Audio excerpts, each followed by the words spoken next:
Dear students, చాలా రోజుల తర్వాత మళ్ళీ మనం ఒక కాన్సెప్ట్ చెప్పుకోబోతున్నాం. ఏంటంటే అది హారిజాంటల్ ప్రొజెక్టైల్. ఓకేనా? సో మనం ఇంతకుముందు ఆబ్లిక్ ప్రొజెక్టైల్ అనే కాన్సెప్ట్ చెప్పుకున్నాం, బాగానే నేర్చుకున్నాం. అలాగే ఇది కూడా చాలా ఇంపార్టెంట్. ఎగ్జామ్ పాయింట్ ఆఫ్ వ్యూలో కానీ లేకపోతే కాన్సెప్ట్ పాయింట్ ఆఫ్ వ్యూలో కానీ ఇది చాలా ఇంపార్టెంట్. సో ఏంటి ఇది హారిజాంటల్ ప్రొజెక్టైల్ అంటే? దాని డెఫినేషన్లో అసలు ప్రొజెక్టైల్ అంటే ఒక బాడీ ఏదైనా విసిరేమనుకోండి, విసిరిన ఏ వస్తువునైనా ప్రొజెక్టైల్ అంటాం.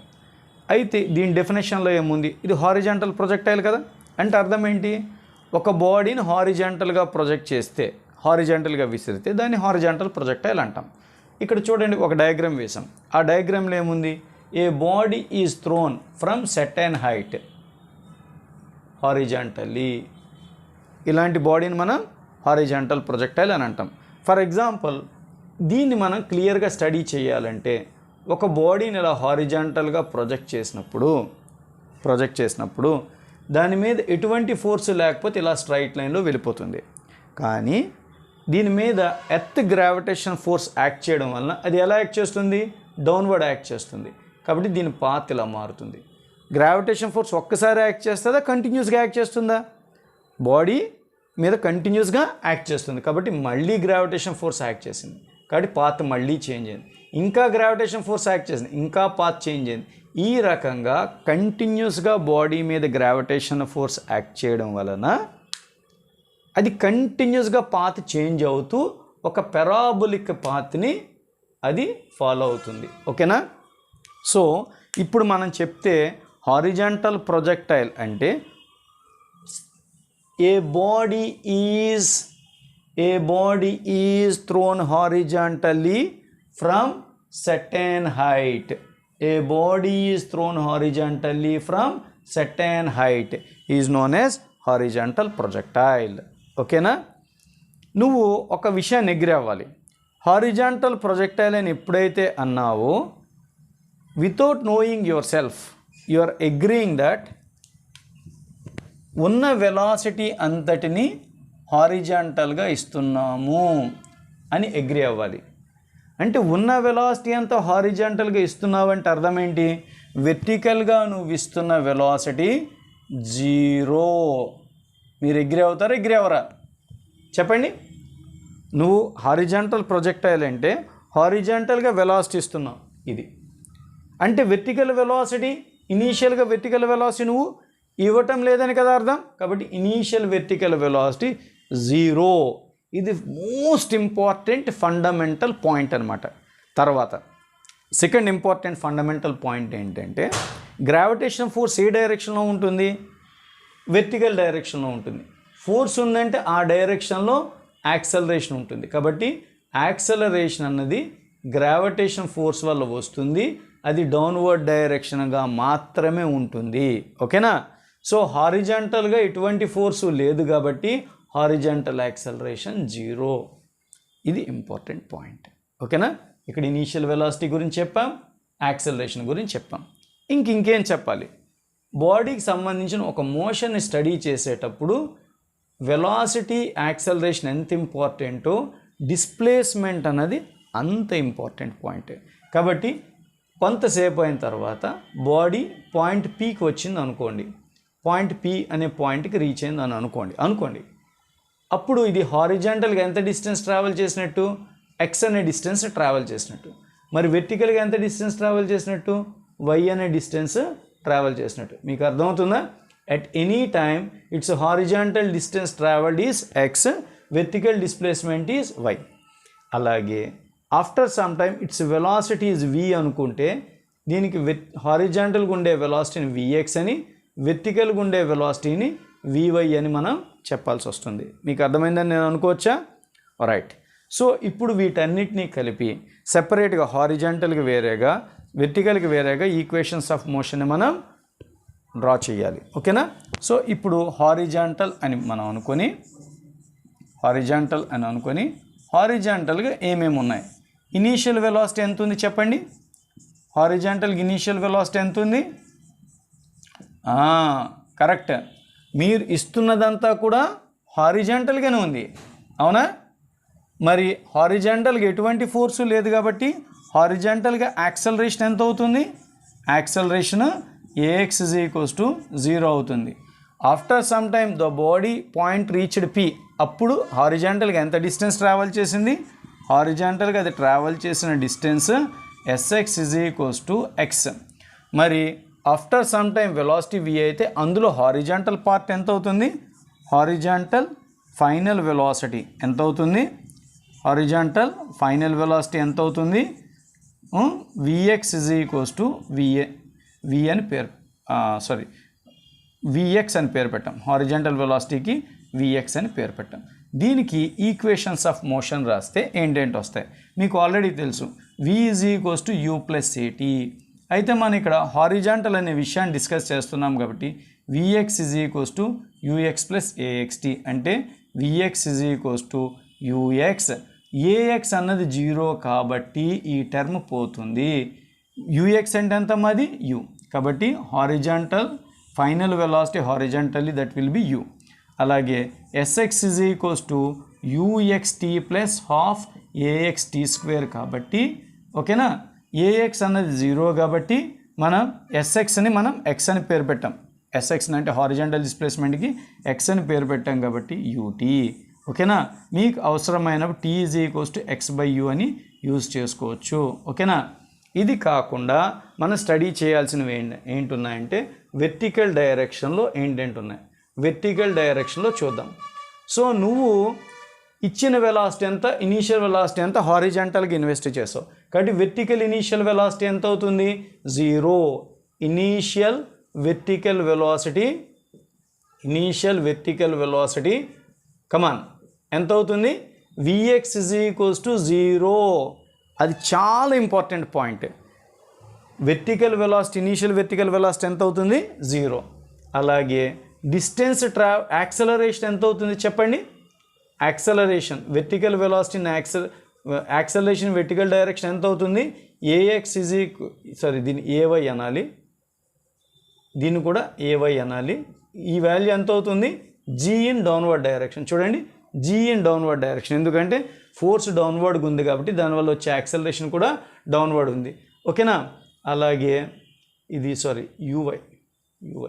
తర్వాత డిస్ప్లేస్మెంట్ ఎంత డిస్టెన్స్ ట్రావెల్ చేసింది వెర్టికల్ డైరెక్షన్లో, డిస్టెన్స్ ట్రావెల్డ్ ఎంత వెలాసిటీ ఎంత డిస్టెన్స్ ట్రావెల్ చేసింది వై డైరెక్షన్లో, that you can call s s y is equals to y. మీకు అర్థమైందని నేను అనుకోవచ్చా.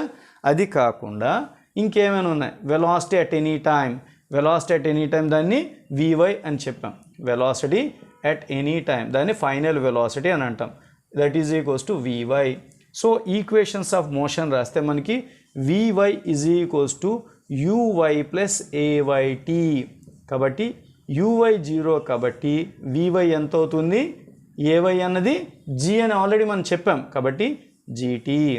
ఓకేనా, అలాగే s is equals to sy is equals to uyt plus half ayt square కాబట్టి అందులో యూవై 0 కాబట్టి వై ఈజ్ ఈక్వల్స్ టు మనం ఎంత రాయాలి హాఫ్ జీటీ స్క్వేర్. ఈ రకంగా మనం 4 ఇక్కడ equation number 1, equation number 2, equation number 3, equation number 4 ఈ 4 ఈక్వేషన్లు దేనికి ఉపయోగిస్తామో చూడండి.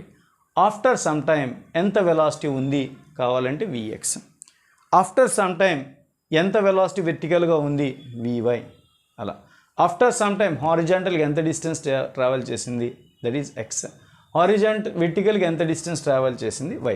ఇవి ఫార్ములా రూపంలో మనం బైహార్ట్ చేసి ఉంచుకోవాలి. ఓకేనా, సో వాటన్నిటిని అంటే ఇంత ఎలాబరేటెడ్గా మనం ఆబ్జెక్టివ్ చేసినప్పుడు గుర్తుపెట్టుకోం కాబట్టి వీటిని ఎలా గుర్తుపెట్టుకోవాలో చెప్తాను. ఓకేనా, సో వీటన్నిటిని అరేంజ్ చేసానా, రైట్. ఇప్పుడు చెరుపుతున్నా. డియర్ స్టూడెంట్స్, మీరు ఒక ఇంపార్టెంట్ పాయింట్ని మీరు గుర్తుపెట్టుకోండి. ఎగ్జామ్ పాయింట్ ఆఫ్ వ్యూలో ఇవన్నీ కూడా మీకు ఒక ఆయుధాలు లాంటివి. అర్థమవుతుందా? ఆయుధాలు లేకుండా యుద్ధంకి వెళ్తే గెలుస్తామా? అయితే మరి ఎలాంటి ఆయుధాలు ఉండాలి? మంచి ఆయుధాలు ఉండాలి, వేస్తే గుచ్చుకుపోవాలి, నీ లక్ష్యం ఛేదించేటట్టు ఉండాలి. అలాంటి ఆయుధాలు పట్టుకెళ్ళాలి. అలాంటి ఆయుధాలు మన ఛానల్లో చాలా దొరుకుతాయి, మీరు కావాల్సినవి పట్టుకెళ్ళచ్చు, ప్రొవైడెడ్ కొంచెం ఓపిక కావాలంతే. ఓకేనా, thank you for watching and please continue. చూడండి ఇప్పుడు ఎలాగెలా గుర్తుపెట్టుకోవాలో చూద్దాం. ఇది హారిజాంటల్ ప్రొజెక్టైల్ టవర్, ఓకేనా, ఇది హారిజాంటల్ ప్రొజెక్టైల్ టవర్. సో నువ్వు ఇచ్చిన initial velocity ux, that is equals to u. Vertical initial velocity ఎంత అవుతుంది? 0. ఇలా వచ్చింది. ఆఫ్టర్ సమ్ టైమ్ ఇది హారిజాంటల్గా ట్రావెల్ చేసిన డిస్టెన్స్ x అనుకుంటే ఆ xకి formula x is equals to ut.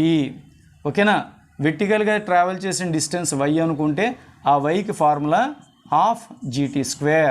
ఓకేనా, అలాగే ఆఫ్టర్ సమ్ టైమ్ దాని వెలాసిటీ v అనుకుంటే దాని హారిజాంటల్ వెలాసిటీ vx అనుకుంటే vx is equals to u, vy is equals to gt. ఓకేనా, vy is equals to gt. So తర్వాత దీన్ని ఇన్స్టంటేనియస్ యాంగిల్ అని అంటాం, లేదా డైరెక్షన్ ఆఫ్ మోషన్ అని అంటాం. హారిజాంటల్కి అది చేసే యాంగిల్ θ అయితే tan θ ఈజ్ ఈక్వల్స్ టు ఈ vyని ఇక్కడ మనం సింపుల్గా రాసుకోవాలన్నమాట. అంటే ఇది v అయితే ఇది vx అనుకుంటే ఇది vy, ఇది vy అనమాట. ఇది vy ఇక్కడ రాసుకుంటే ఇది θ అయితే tan θ is equals to vy/vx అలా. ఓకేనా, ఇది ఇన్స్టంటేనియస్ యాంగిల్ లేదా డైరెక్షన్ ఆఫ్ మోషన్. ఇవి కాకుండా హారిజాంటల్ ప్రొజెక్టైల్లో మనం నేర్చుకోవాల్సిన ఇంపార్టెంట్ పాయింట్స్ 3 ఉన్నాయి. ఒకటి ఏంటంటే range, time of descent, velocity when it reaches ground. ఈ 3 మనం నేర్చుకోవాలి. కొంచెం ఓపిక పడి వినండి, మీకు మంచి కాన్సెప్ట్ వస్తుంది. ఓకేనా, సరే.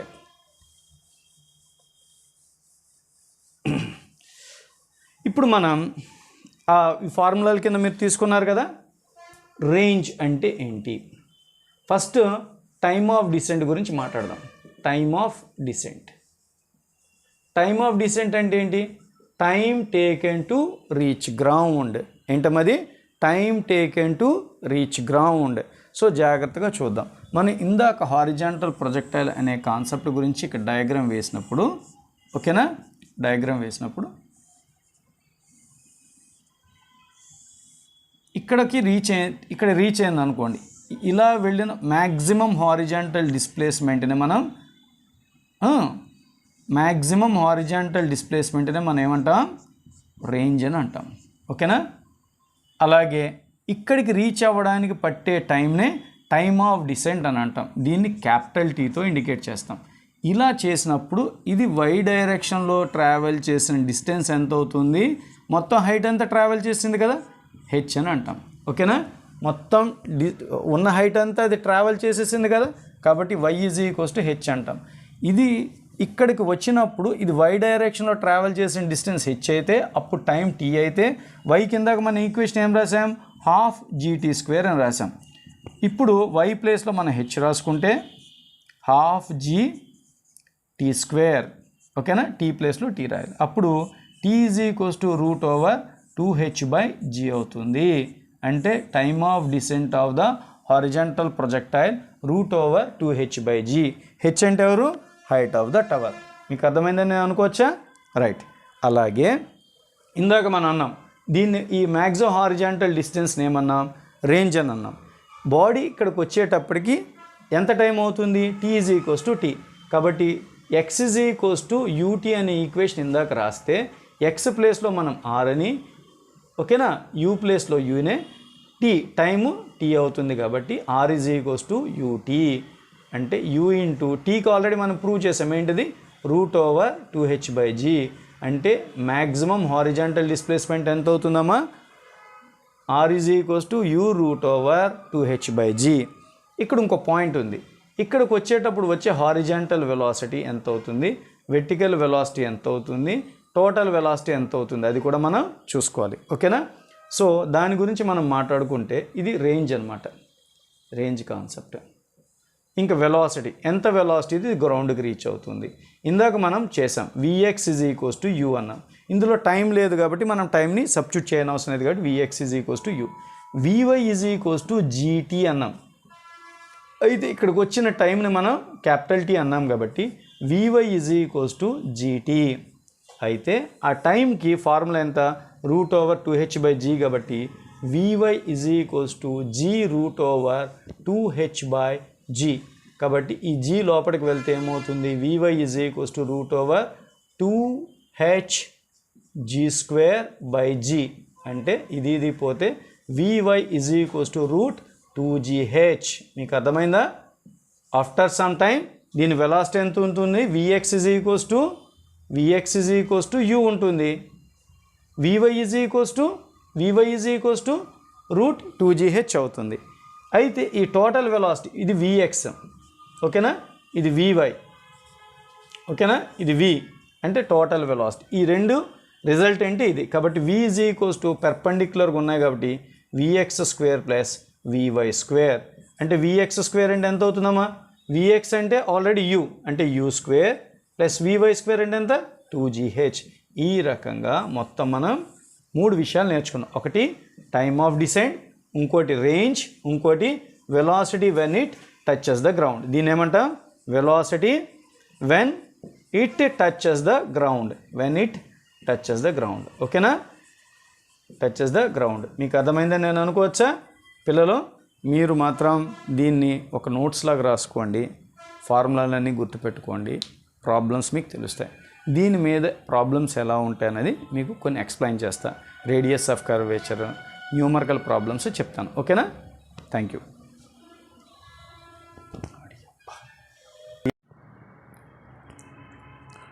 సో మనం ఇక్కడ ఒక ఎగ్జాంపుల్ తీసుకుంటాం. ఏంటంటే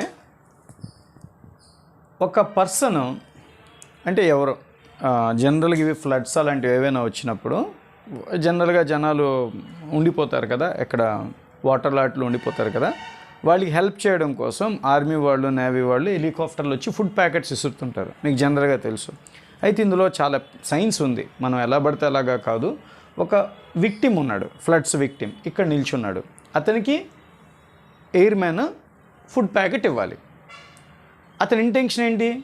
హెచ్ హైట్లో ఉన్నప్పుడు ఫుడ్ ప్యాకెట్ వెర్టికల్గా హెచ్ హైట్లో ఉండేటప్పుడు ఫుడ్ ప్యాకెట్ రిలీజ్ చేస్తే అతను ఏమనుకుంటున్నాడు? ఎగ్జాక్ట్గా ఫుడ్ ప్యాకెట్ ఇలాగ ఇతనికి రీచ్ అవుతుంది అని అనుకుంటాడు. కానీ ఇది హారిజాంటల్గా వెళ్తుండడం వలన, కొంత హైట్ ఉండడం వలన మనకేమవుతుంది?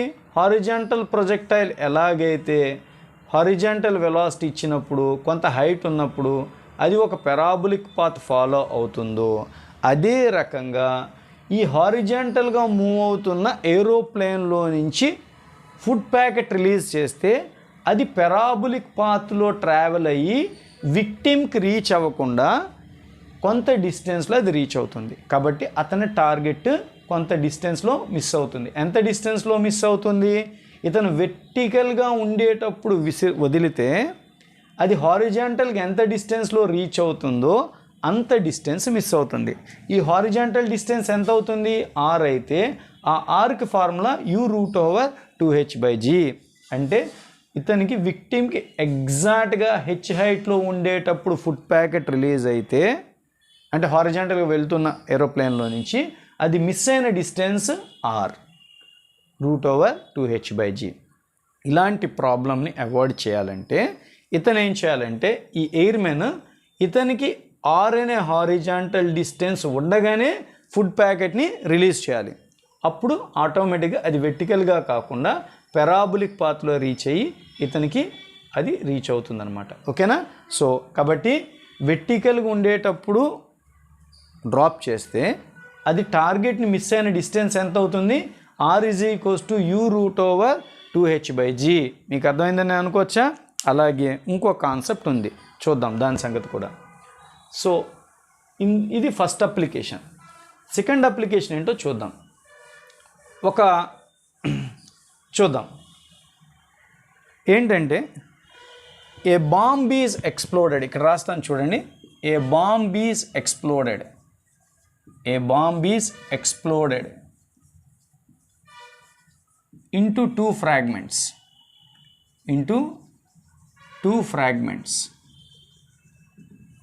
Okay, a bomb is exploded into two fragments from at top of the tower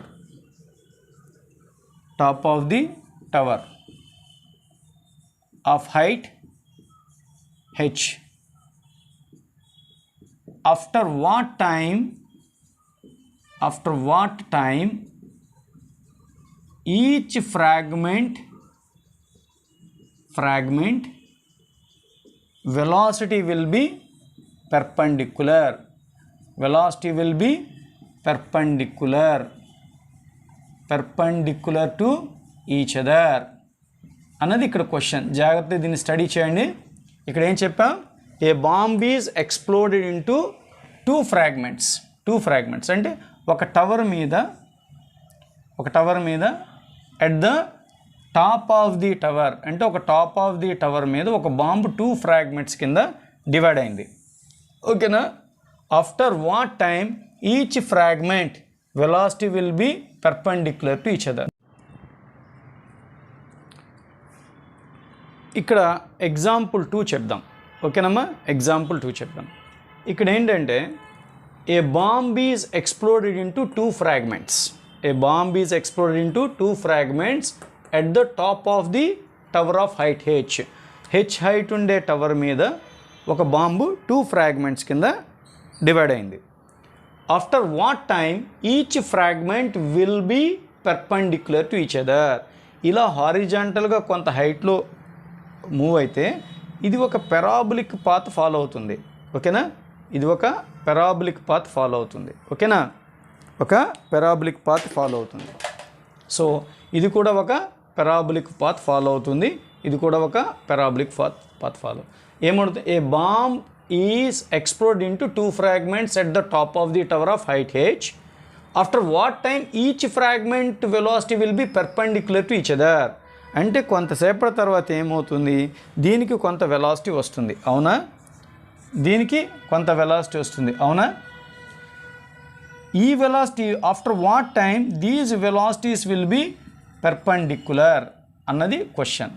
so these velocities will be perpendicular. After what time these velocities will be perpendicular అంటే అర్థం ఏంటి? ఇది 45 degrees, ఇది 45 degrees ఉంటాయని అర్థం. అవునా? So velocity at any time దీని పేరు Vx, దీని పేరు Vy. అవునా? దీని పేరు Vx u, దీని పేరు gt. ఓకేనా? దీని వెలాసిటీ ఎంత? Vx u, దీని velocity gt. According to the given question, after what time each fragment velocity will be perpendicular అంటే ఈ 2 వెలాసిటీలు పర్పెండిక్యులర్గా ఉండాలంటే టోటల్ యాంగిల్ 90 degrees. అందులో ఇది 45, ఇది 45. కాబట్టి ఇది 45 అయితే ఇది 45, ఇది 45, ఇది 45 అయితే ఇది 45. ఓకేనా? సో ఇది Vx, ఇది Vy. Vx కింద ఫార్ములా చెప్పాం, Vx is equals to u, Vy is equals to gt అని చెప్పాం. సో దీని అంతటిని మనం ఒక దగ్గర రాస్తే Vx is equals to u, Vy is equals to gt. Net velocity V అయితే ఈ యాంగిల్ 45 degrees. ఎందుకు 45? ఇది 45 కాబట్టి ఇది 45, ఇది 45 కాబట్టి ఇది 45. కాబట్టి ఈ Vyని మనం ఇక్కడ టెంపరీగా రాద్దాం Vy అని. ఓకేనా? కాబట్టి tan 45 is equals to Vy by Vx. So 1 is equals to Vy by Vx. So Vy అంటే ఎంత అవుతుంది?